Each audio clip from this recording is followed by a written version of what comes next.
Hello friends, എല്ലാവർക്കും ഒരിക്കൽ കൂടെ വലിയ കുക്കിംഗ് ആൻഡ് എൻ്റർടൈൻമെൻറ്റ് ചാനലിലെ മറ്റൊരു വീഡിയോയിലോട്ട് സ്വാഗതം.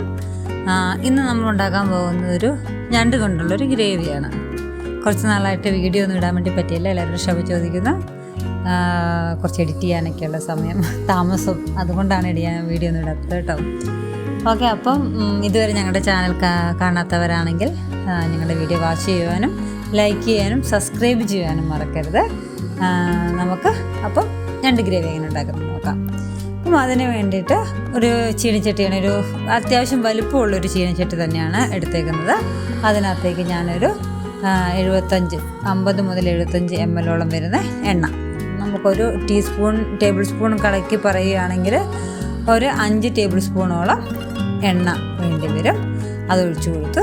അതിനകത്തേക്ക് നമുക്കിനി വേണ്ടത് കടുകിട്ട് അത് പൊട്ടിക്കണം. അപ്പോൾ നമ്മൾ അത്യാവശ്യം നമുക്ക് ഞണ്ടിട്ട് കഴിഞ്ഞിട്ടുണ്ട്, നമ്മൾ മുഴുവനായിട്ട് മുറിച്ചിടുന്നെങ്കിലും നമുക്ക് ഇളക്കാൻ പാകത്തിന് വലുപ്പമുള്ളൊരു പാത്രം തന്നെ എടുക്കാൻ ശ്രദ്ധിക്കണം.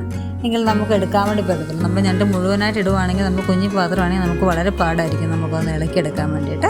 അതുകൊണ്ട് കുറച്ച് വലുപ്പമുള്ളൊരു പാത്രം എടുക്കുവാൻ ശ്രദ്ധിക്കണം. ഓക്കെ, അപ്പോൾ നമുക്കതിനകത്തേക്കൊരു അര ടീസ്പൂൺ കടുകിട്ട് പൊട്ടിക്കുക.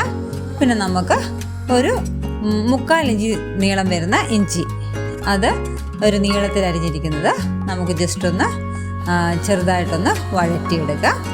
ഇഞ്ചി വഴണ്ടി വരുമ്പോഴത്തേക്ക് നമുക്കതിനകത്തേക്ക് കുറച്ച് വെളുത്തുള്ളി, നമ്മുടെ ഒരു 10 മുതൽ 12 അല്ലിയോളം വെളുത്തുള്ളി ജസ്റ്റ് നീളത്തിൽ അരിഞ്ഞു കൊടുത്തു. നമ്മളിവിടെ നിന്ന് വരുന്നത് കുറച്ച് വലുപ്പം കൂടി വെളുത്തുള്ളി ആയതുകൊണ്ടാണ് ജസ്റ്റ് ഒന്ന് കീറി കൊടുത്തേക്കുന്നത്. നമ്മുടെ നാട്ടിലത്തെ സാധാരണ നല്ല ഗ്യാസൊക്കെയുള്ള വെളുത്തുള്ളി ആണെങ്കിൽ ഒരു 8 എണ്ണമൊക്കെ മതിയാവും കേട്ടോ. അപ്പോൾ നമുക്ക് വെളുത്തുള്ളി ഒന്ന് ജസ്റ്റ് ഒന്ന് വഴറ്റിയെടുക്കാം. ജസ്റ്റ് ഒരു ബ്രൗൺ കളറാകട്ടെ. ബ്രൗൺ കളറായി വരുമ്പോഴത്തേക്ക് നമുക്കതിനകത്തേക്ക് നമുക്ക് വേണ്ടത് ഒരു 300 മുതൽ 350 ഗ്രാമോളം വരുന്ന കുഞ്ഞുള്ളി ജസ്റ്റ് തൊലി കളഞ്ഞ് വൃത്തിയാക്കി അത് ജസ്റ്റ് ഒന്ന് നടുവേ കീറി കൊടുത്തേക്കുന്നതാണ് കേട്ടോ. അതുകൊണ്ട് ജസ്റ്റ് കുറച്ച് കൂടുതൽ ക്വാണ്ടിറ്റി ആയിട്ട് തോന്നിക്കുന്നത്. എണ്ണം പറയുകയാണെങ്കിൽ ഒരു 25 മുതൽ 30 എണ്ണം എടുക്കുകയാണെങ്കിൽ നല്ല ഗ്രേവി കിട്ടും. ഓക്കെ, അത് നമുക്ക് ജസ്റ്റ് ഒന്ന് വഴറ്റിയെടുക്കാം. നല്ലൊരു ബ്രൗൺ കളർ ആകുന്ന വരെ ഒന്ന് വഴറ്റി കൊടുക്കണം. ഒന്ന് ബ്രൗൺ കളറായി കഴിയുമ്പോൾ നമുക്കതിനകത്തേക്ക് തക്കാളി ഇട്ട് കൊടുക്കണം. ഞാൻ 2 മീഡിയം സൈസ് തക്കാളിയാണ് എടുത്തേക്കുന്നത്. നമുക്ക് വേണമെങ്കിൽ കുഞ്ഞു തക്കാളി ആണെങ്കിൽ ഒരു 3 എണ്ണം എടുക്കാം. അതല്ല വലിയ തക്കാളി ആണെങ്കിലും ഒരു 2 ഫുള്ളായിട്ട് ചേർത്ത് കൊടുത്താൽ മതിയായിരിക്കും. നമ്മൾ ഗ്രേവിക്ക് അനുസരിച്ച് ചേർത്ത് കൊടുക്കാം. അത് നമുക്കൊന്ന് തക്കാളി നന്നായിട്ടൊന്ന് അതിൻ്റെ ആ ഒരു പച്ചച്ചോ പോകുന്നിടം വരെ ഒന്ന് നമുക്ക് വേവിച്ചെടുക്കണം. ജസ്റ്റ് തക്കാളിയെല്ലാം വെന്ത് നന്നായിട്ട് അരിഞ്ഞ് കഴിയുമ്പോൾ അതിൻ്റെ ആ ഒരു പുളിച്ചോവയൊക്കെ അങ്ങ് മാറി കിട്ടും. ഓക്കെ, നമുക്കതിനകത്ത് കുറച്ച് ഉപ്പും കൂടെ ചേർത്ത് കൊടുത്തിട്ട് ഒന്ന് വേവിച്ചെടുക്കാം. തക്കാളി മെൽറ്റായി കഴിയുമ്പോൾ നമുക്കതിനകത്തേക്ക് മസാലപ്പൊടി ചേർത്ത് കൊടുത്താൽ മതിയാവും. അപ്പോൾ നമുക്കൊന്ന് ഇടയ്ക്ക് അടച്ചും വെച്ച് ഇടയ്ക്കിടയ്ക്ക് ഇളക്കി കൊടുത്ത് ഒന്ന് തക്കാളി ഒന്ന് വേവിച്ചെടുക്കാം. ഓക്കെ, നമ്മൾ തക്കാളിയൊക്കെ വെന്ത് വന്നിട്ടുണ്ട്. നമുക്കതിനകത്തേക്ക് ഇനി പൊടികൾ ചേർത്ത് കൊടുക്കാം. ഞാനൊരു 1/2 ടീസ്പൂൺ മഞ്ഞൾപ്പൊടി ഇട്ടിട്ടുണ്ട്. 1.5 ടേബിൾ സ്പൂൺ നമ്മുടെ കാശ്മീരി മുളക് പൊടി, എരിവ് അനുസരിച്ച് 1.5 ടേബിൾ സ്പൂൺ ഞാൻ ഇട്ട് കൊടുത്തിട്ടുണ്ട്. പിന്നെ നമുക്ക് ഒരു 1.5 മുതൽ 2 ടേബിൾ സ്പൂണോളം മല്ലിപ്പൊടി. ഓക്കെ, നമ്മൾ ഫ്രഷ് മല്ലി പൊടിച്ചെടുക്കുകയാണെങ്കിൽ അതായിരിക്കും ടേസ്റ്റ് കൂടുതൽ. ഞാൻ മല്ലിപ്പൊടിയാണ് ഇട്ട് കൊടുത്തേക്കുന്നത്. ഇനി നമുക്ക് വേണ്ടത് ഇതിൻ്റെ മെയിൻ പാർട്ടാണ് കുരുമുളക് പൊടി. ഓക്കെ, 1.5 ടേബിൾ സ്പൂണോളം വേണം നമുക്ക് ഇട്ട് കൊടുക്കാം. എന്നിട്ട് എരിവനുസരിച്ച് പിള്ളേരൊക്കെ ഉള്ളവരാണെങ്കിൽ 1 ടേബിൾ സ്പൂൺ ഇട്ട് കൊടുത്താൽ മതിയായി. ഞങ്ങളൊരു 1.5 ടേബിൾ സ്പൂണ് കുരുമുളക് ചതച്ചത് ഇട്ട് കൊടുത്തിട്ടുണ്ട്. നമുക്കിനി ജസ്റ്റ് നന്നായിട്ടൊന്ന് അതൊന്ന് മുരിച്ചെടുക്കാം. നന്നായിട്ടൊന്ന് മുരിച്ച് കഴിയുമ്പോൾ നമുക്കതിനകത്തേക്ക് ഞാൻ ഒരു 500 ml, നമ്മുടെ ഒരു ചെറിയൊരു കുഞ്ഞു കപ്പൊക്കെ വരുവാണെങ്കിൽ അതിനകത്തൊരു ചായക്കപ്പിലേക്കാണ് ഒരു 1/2 കപ്പോളം വെള്ളം, ജസ്റ്റ് ഗ്രേവി നമുക്ക് മെൽറ്റാകാനും ഇതിൻ്റെ ആവി കയറി നമ്മുടെ ഞണ്ടൊക്കെ ഒന്ന് വെന്ത് വരാനും ആവശ്യമുള്ളത്രയും വെള്ളം. ഓക്കെ, ഞാനൊരു നമ്മുടെ 500-ൻ്റെ കപ്പിൽ ഒരു കപ്പ് ഫുള്ള് വെള്ളമാണ് ചേർത്ത് കൊടുത്തേക്കുന്നത്.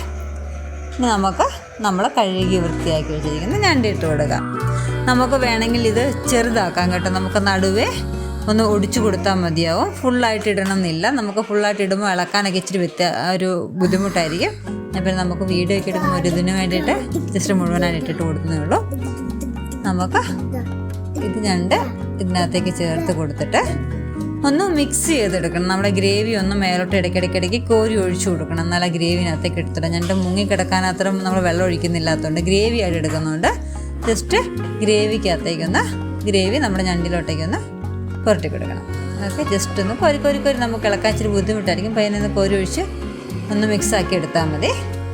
നമുക്കൊന്ന് തട്ടിപ്പൊത്തി വെച്ചിട്ട് നമുക്ക് ഇനി അടച്ച് വെച്ച് വേവിക്കണം. ഓക്കെ, ഗ്രേവി എല്ലാം ജസ്റ്റ് എല്ലാം ഞണ്ടിൻ്റെ എല്ലാ ഭാഗത്തും എത്താൻ വേണ്ടി ശ്രദ്ധിക്കണേ. എന്നാൽ നമ്മുടെ ആ ഒരു ഞണ്ടിന് ടേസ്റ്റ് കിട്ടത്തുള്ളൂ. പിന്നെ ഇടയ്ക്കിടയ്ക്ക് നമ്മൾ അടച്ചു വെച്ചാലും ഇടയ്ക്കിടയ്ക്ക് തുറന്ന് നോക്കി ഗ്രേവി നമ്മൾ മേലോട്ട് ഒഴിച്ചൊഴിച്ചൊഴിച്ച് കൊടുക്കുക. അങ്ങനെയാണെങ്കിൽ ഞണ്ടിന് നല്ല ടേസ്റ്റ് വരും. ഓക്കെ, അത് നമ്മുടെ ഈ വെള്ളം പറ്റുന്നോടം വരെ നമ്മുടെ വെള്ളം എത്രയാണ് ആവശ്യം അനുസരിച്ച് വെള്ളം പറ്റുന്നോടം വരെ ഒരു 20-25 മിനിറ്റ് ഞാൻ വെക്കുന്നുണ്ട്. 20 മിനിറ്റോളം ആകുമ്പോഴത്തേക്കും നന്നായിട്ട് ഈ ഞണ്ടിൻ്റെയും കൂടെ വെള്ളം ഇറങ്ങി ഗ്രേവി നന്നായിട്ട് പറ്റി കിട്ടും. അത് മതിയാവും. ആ ഒരു കറക്റ്റ് ആകുമ്പോഴത്തേക്കും നമ്മുടെ ഒരു 20 മിനിറ്റൊക്കെ ആകുമ്പോഴത്തേക്കും ഞണ്ട് നന്നായിട്ട് വേവും. ഓക്കെ, അപ്പോൾ നമ്മുടെ ഞണ്ട് കണ്ടോ വെള്ളം എല്ലാം പറ്റി നല്ല റെഡി ആയിട്ടുണ്ട്. പിള്ളേർക്ക് കാൽഷ്യം ഒക്കെ കുറവുള്ളവർക്കൊക്കെ ഞണ്ട് നല്ലതാണ്. ഈ കടൽ ഇതിനകത്ത് സ്ഥിരമായിട്ട് കഴിക്കുന്നത് നല്ലതല്ല. കിഡ്നി സ്റ്റോൺ ഉള്ളവർക്കൊക്കെ നമുക്ക് നമ്മൾ പ്രിപ്പയർ ചെയ്ത് ഞണ്ടിപ്പോൾ ഇട്ടിട്ട് മാറ്റാം. ഓക്കെ, സെർവിങ് പാനിലോട്ട് ഞാൻ മാറ്റുന്നുണ്ട്. നമുക്ക് ഞണ്ടെല്ലാം എടുത്ത് വെച്ചിട്ട് ഗ്രേവി അതിൻ്റെ മേലോട്ടൊന്ന് ഒഴിച്ചു കൊടുക്കാം. ഓക്കെ, ടേസ്റ്റുള്ള ഒരു ഞണ്ട് ഗ്രേവി തന്നെയാണ്. ഇടയ്ക്കൊക്കെ ആണെങ്കിൽ നമ്മൾ എല്ലാം സ്ഥിരമുള്ളൊരു ടേസ്റ്റിൽ നിന്ന് വ്യത്യസ്തമായിട്ടുള്ള ടേസ്റ്റ് ട്രൈ ചെയ്യാൻ ഇഷ്ടമുള്ളവർക്കൊക്കെ. പിന്നെ ഞണ്ട് കഴിക്കുമ്പോൾ ഏറ്റവും വലിയൊരു ബുദ്ധിമുട്ടെന്ന് പറഞ്ഞിട്ടുണ്ടെങ്കിൽ കടിക്കുമ്പം നാക്കൊക്കെ മുറിയാനും ആ തോട് എടുത്ത് കഴിക്കാനും ഉള്ളൊരു ബുദ്ധിമുട്ട്. അല്ലെങ്കിൽ ഞണ്ട് കറിയൊക്കെ ടേസ്റ്റിയാണ് അല്ലേ. അപ്പോൾ അതിന് കുഞ്ഞുകാലുകളിലൊന്നും ഇറച്ചിയൊന്നും ഇല്ല കേട്ടോ. ആകപ്പാടെ നമ്മുടെ ആ ഇറുക്കിക്കാലയിലും നമ്മുടെ ബോഡിയിലാണ് ശരിക്കും ഉള്ളത്. പിള്ളേർക്കൊക്കെ ആണെങ്കിൽ നടക്കൊന്ന് പൊളിച്ചെടുത്ത് കൊടുക്കുവാണെങ്കിൽ നമുക്ക് കാൽഷ്യത്തിൻ്റെ അളവൊക്കെ നല്ലതായിട്ടുള്ള അടങ്ങിയിരിക്കുന്ന ഇതാണ് ഞണ്ട്. അപ്പം നമ്മുടെ ഞണ്ട് റെസിപ്പി ഇവിടെ റെഡി ആയിട്ടുണ്ട്. ഞങ്ങളുടെ വീഡിയോ അപ്പം ഇഷ്ടപ്പെടുകയാണെങ്കിൽ ലൈക്ക് ചെയ്യാനും ഷെയർ ചെയ്യാനും സബ്സ്ക്രൈബ് ചെയ്യാനൊക്കെ മറക്കരുത്. അപ്പം എല്ലാവരും ഷെയർ ചെയ്യുക, സപ്പോർട്ട് ചെയ്യുക. അപ്പോൾ മറ്റൊരു വീഡിയോ ആയിട്ട് വരുന്നിടം വരെ എല്ലാവരോടും വിടാം. Bye bye.